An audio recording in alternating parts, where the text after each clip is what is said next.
Washington, D.C. is a city steeped in history. Little known is that it's home to one of the largest arson sprees in U.S. history. In setting hundreds of fires, the arsonist left clues to his identity. And in the ashes, scientists found them.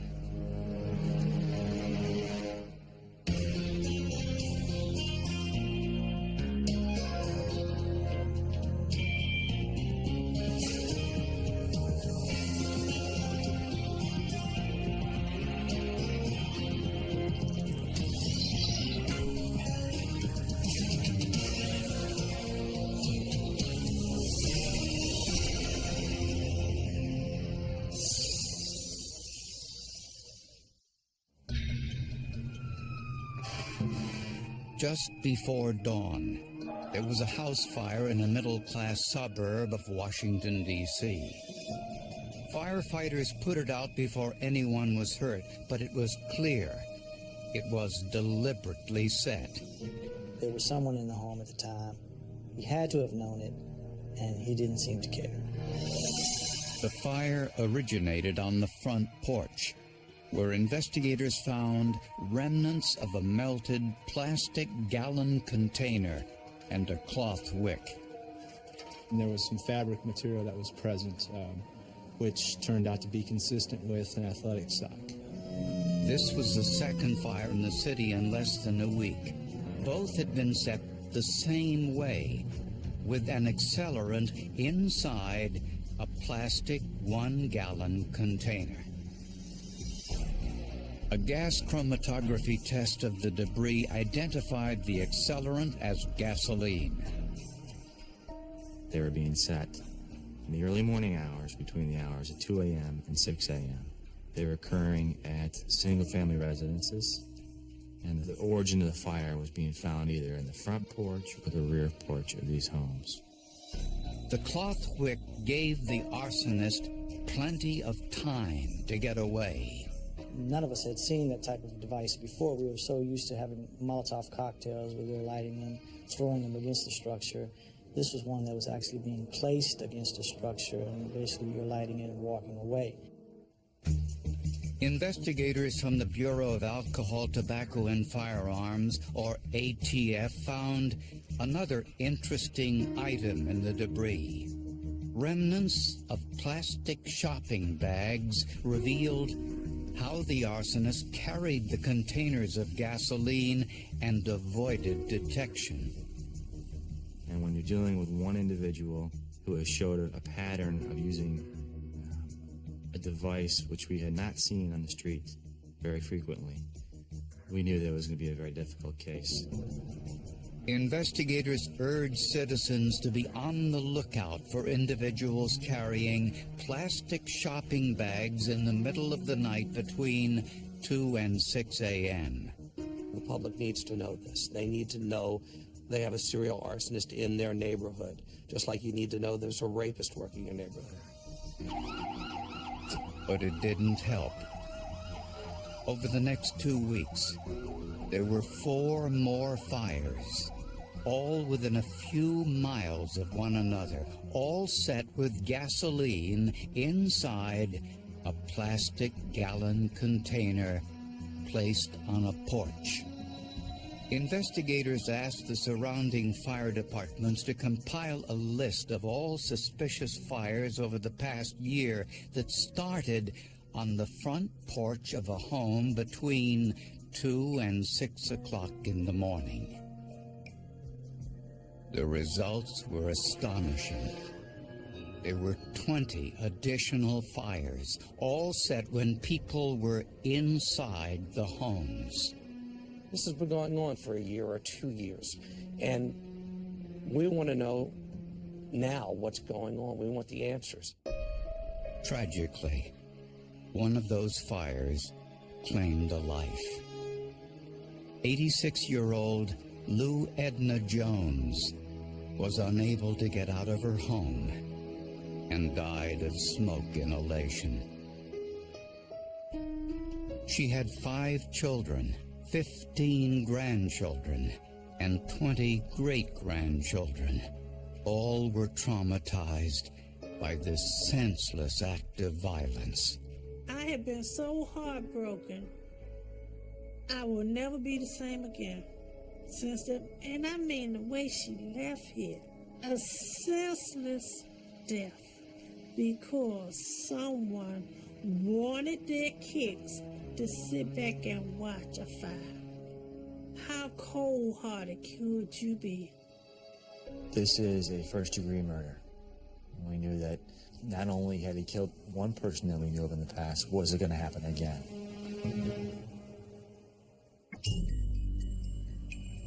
The ATF and the local fire investigators formed a task force to find the arsonist setting the Washington, D.C. fires. There were 20 fires set with plastic gallon containers full of gasoline and cloth socks used as wicks. To gain some insight into the identity of the arsonist, investigators called in Ron Tunkel, an ATF criminal profiler. How a person acts in the commission of their crimes is a reflection of how they will act in their day-to-day non-criminal lives. When we look at a crime scene, we're looking for the more emotional clues left behind at the crime scene. In this case, the fires were set in predominantly black neighborhoods. For Tunkel, this was a crucial piece of information.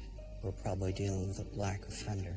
A white offender or an Asian offender probably would have stood out. Tunkel believed the arsonist was very skilled and organized, most likely a male in his late 20s to early 40s, and was probably unmarried since the fires were set between 2 and 6 o'clock in the morning.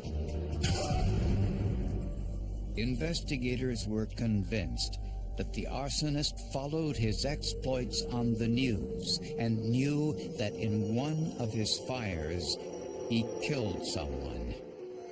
Setting so many fires, terrorizing so many people.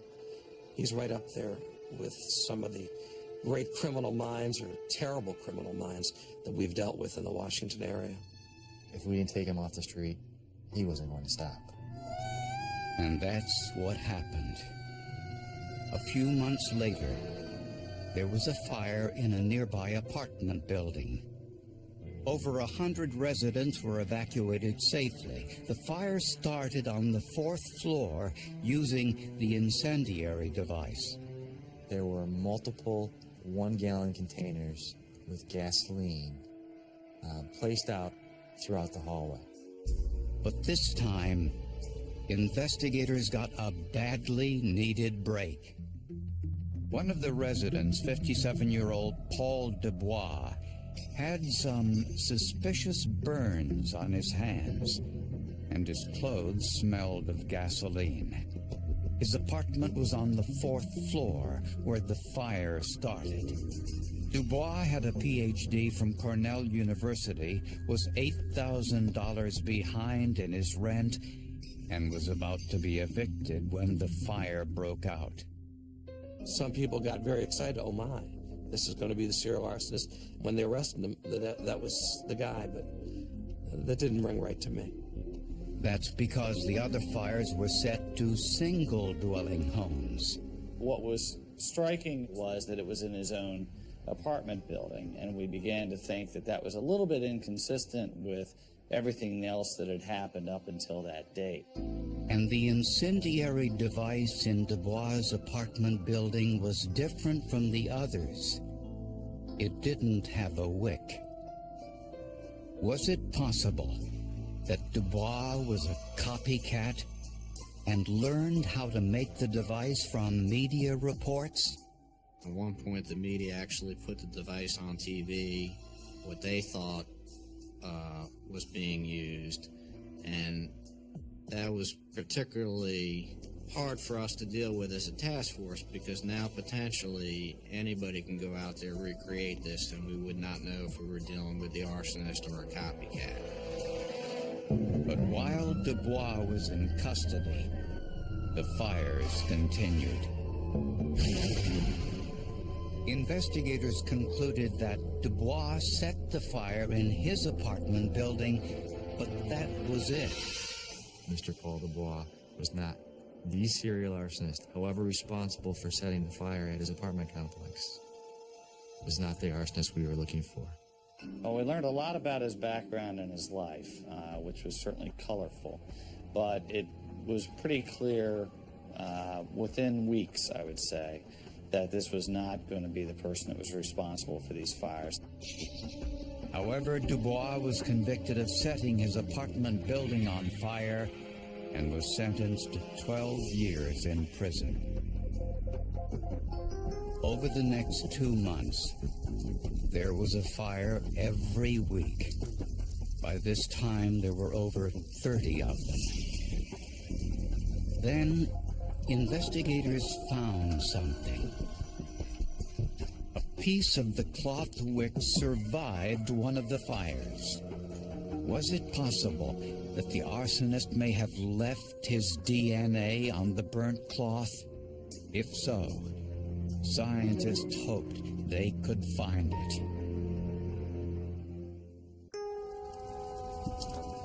In most of the fires set by the Washington, D.C. arsonist, the incendiary device went up in flames. But in one case, a piece of the wick, which was a cloth sock, survived. On a hunch, scientists swabbed the cloth with sterile water, put the swab in a vial, and added a digest buffer that eliminates everything except human cells. Miraculously, the sock contained skin cells, and they provided a DNA profile, presumably of the arsonist. To have such good DNA results for an arson case is pretty remarkable. When you think about the quality of the evidence in terms of how burned or how much heat it may have been subjected to, it's excellent to be able to obtain results. Why were skin cells on the sock? The arsonist hadn't laundered it. Unfortunately, the DNA profile did not match any in the database of known criminal offenders. But investigators got another huge break. 3 young men, coming home from work around 2 a.m., saw someone sitting on their porch. Initially, they thought he was a burglar and chased him away.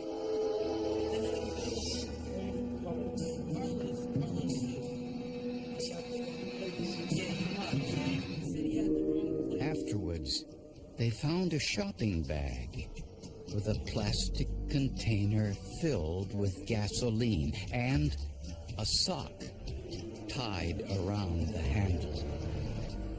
This is our chance. We finally have an eyewitness. Not only one, but we have 3. 3 witnesses that had a conversation with what in our minds was the serial arsonist. Analysts went over every inch of the bag and the plastic container and got yet another break. They didn't find fingerprints, but sticking to the outside of the container was a single human hair. So at that point, we had a hair. We didn't know where the hair came from. The hair was consistent with an African American, and it contained the root. DNA testing of the hair root matched the DNA from the burned wick. The 3 men described the suspect as a middle-aged black male with short hair, approximately 6 feet tall. Police released this composite sketch to the media. But the arsons continued. We realized as that process wore on that it was much more likely that this case was going to be solved forensically than through any sort of eyewitness testimony. Then the arsonist changed his pattern. Instead of using white plastic shopping bags to carry the incendiary devices, he switched to black ones. These were uncommon. The bottom of the black bag read in part, "Made in China for the Cornelius shop." That portion of the bag survived the fire. The ATF spoke with the manufacturer in China and learned that only 2 stores in the Washington, D.C. area bought these black shopping bags. Both stores were in the general vicinity of the arson fires, and the owners agreed to help with the investigation.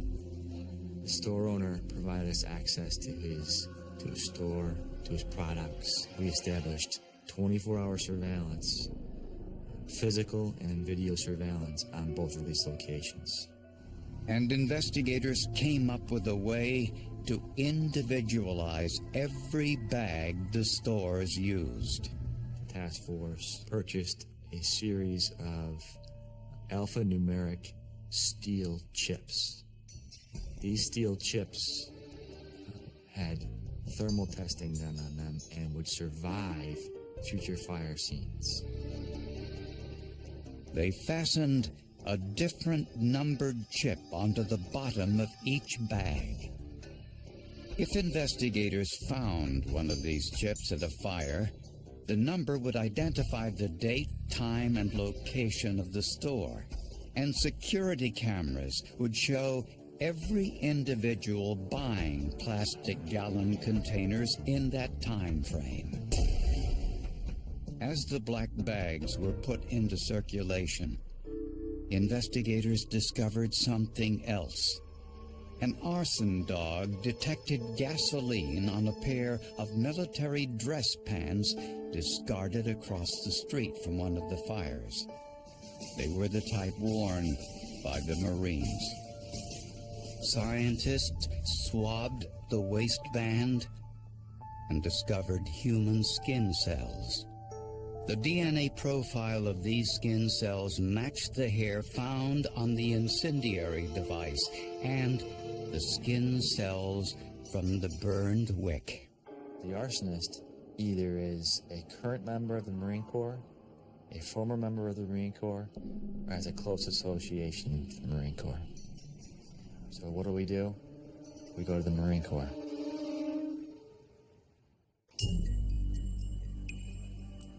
Fire investigators contacted the Naval Criminal Investigation Service about the pair of Marine pants found across the street from one of the arson fires. When we went down to the Naval Yard to meet with the NCIS investigators, I think we had fairly thin hopes that they were actually going to bring us a suspect. But that opinion was a bit premature. Naval investigators said they, too, were searching for a serial arsonist who had been setting fires to cars in a parking lot used by military personnel. A surveillance videotape showed a man leaving the scene in his car. From the license plate, he was identified as 55-year-old Thomas Sweat, a civilian who had a friend in the Marines. Sweat was unmarried and worked as the night manager of a fast food restaurant. Never heard Thomas Sweat's name. When I found out who he was, I'd been in his restaurant, in that fast food restaurant in Northeast Washington. Many times I was there on the opening day of baseball in Washington. He probably served me or was there, but I didn't know it. Sweat was never charged in the military fires because there was insufficient evidence against him. There was not really enough information at this point of the investigation of Mr. Sweat to get a search warrant, to get court permission to get his DNA. So the arson task force put Sweat under 24-hour surveillance. In doing so, they discovered Sweat lived near the food store that used the black shopping bags. It's kind of like Christmas morning. You're like, oh my goodness, I can't believe this. We might be finished with this. When Sweat was brought in for questioning, he denied any involvement and willingly provided a DNA sample for testing. Frankly, if he had not consented, that might have been a red flag where we would have focused even more heavily on Mr. Sweat. But he did consent, and that gave us the opportunity to do a fairly speedy analysis to see if he was in fact excluded or included as the serial arsonist. His DNA matched the hair, the military pants, and the most incriminating of all, the skin cells on the burnt wick. Mr. Sweat didn't realize that DNA can be recovered from a fire that he had previously set. You got to remember, he's operating for a very long period of time, on the run, offending, eluding this massive manhunt. He may have been worn out, and that may have contributed. When he learned of the DNA evidence against him, Thomas Sweat confessed to not only the recent fires, but some dating back 25 years. It was a very emotional time. It was a very emotional interview. During that time, Mr. Sweat has provided us with over 350 fires in which he's responsible. The fact that Mr. Sweat had been undetected, had been untouched for a period of 25 years, he is a prolific serial arsonist. This could potentially be the largest serial arsonist in the history of the United States. 2 people died in those fires, and dozens more were injured. It was a pretty astounding moment for all of us. You always hope that the case is going to be solved, but when it actually happens, there's a kind of moment of stunned silence. Investigators think Sweat had second thoughts about setting some of these fires, which explains why the young men saw him sitting on the porch. We'll never know what Sweat told investigators about the motive for the fires. He asked for and received a promise of confidentiality in exchange for his guilty plea. About the only thing that came out in court was that Sweat said he heard voices and that he set fires to relieve stress. If the demons in your head told you to set a fire, if you were so stressed out that you had to set a fire, why didn't you set your own mother's house on fire? So see, that's why you can't say this man was insane. He had very good sense. He had sense enough not to get caught. Thomas Sweat was sentenced to 2 consecutive life terms without parole, plus another 135 years in prison, all because of that rarest of forensic clues, DNA that survived the heat of a fire. Just because of the nature of an arson scene, the nature of the fire, to find basically any evidence is remarkable. To find some DNA evidence that is usable DNA evidence and being able to have that evidence analyzed and go towards the case and to help solve that case is great.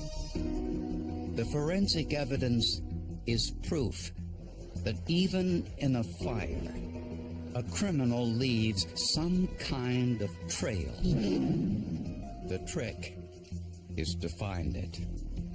There aren't many cases that are in history of this magnitude, and the investigative techniques that were used, the task force concept, how well it worked. I mean, it really is a model that you're not going to see in any other area. In many respects, he was a guerrilla fighter, but he was up against a superior army, and there was no way he could win. So sooner or later, he would be caught.